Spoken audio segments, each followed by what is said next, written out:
Hi, Professor Kelly. Evan Beasy here. This is my final project, and to kick things off, I just wanted to take a look at a couple differences between American education systems now and ones of the past. First, I wanted to touch on what teachers were able or capable of getting away with in the past compared to the present day.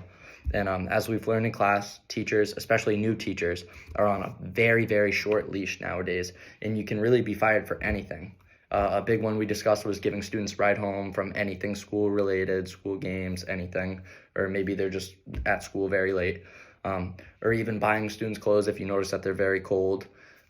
You can get in trouble with that, especially with phones in everybody's pockets. If the wrong person sees that video, or if it ends up in the wrong audience, you can get fired right away and you really can't do anything about it.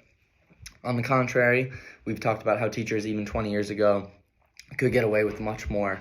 For example, in class, we went over how teachers used to be able to discipline their students physically, along with some teachers who you currently remember, or not currently remember, but that you still taught with, that were able to smoke cigarettes with their students in school, which still blows my mind.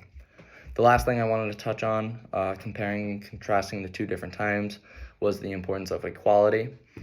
For example, you brought up the one African-American student that you had that was actually called the N-word by a grown adult in Smithfield. That still blows my mind and resonates with me. And it makes me think, what would people consider bad 30 years ago? I'd also like to touch on the purpose of education.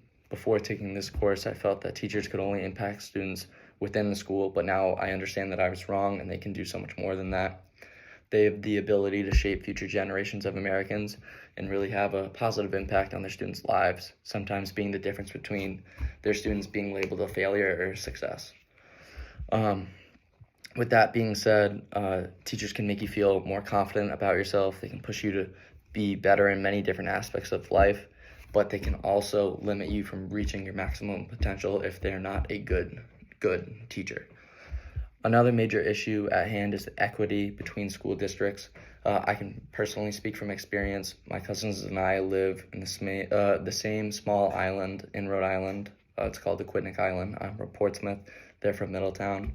Our school systems and districts are drastically different night and day.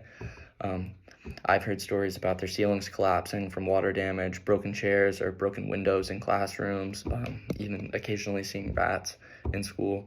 And when I complain, it sounds like nothing to them.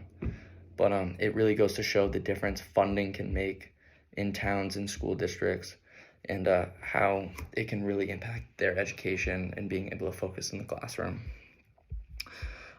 Finally, I just really wanted to harp on what makes a good teacher, and it's all about the connections that you make in the classroom with your students. And if you make one right connection with a student, it can positively impact that student's life forever. Finally, I just wanted to thank you for your class and your course. I thought it was very interesting the way that you presented it, and I really enjoyed coming to class every day. Thank you, especially with the real life examples. Sorry, I just wanted to add that.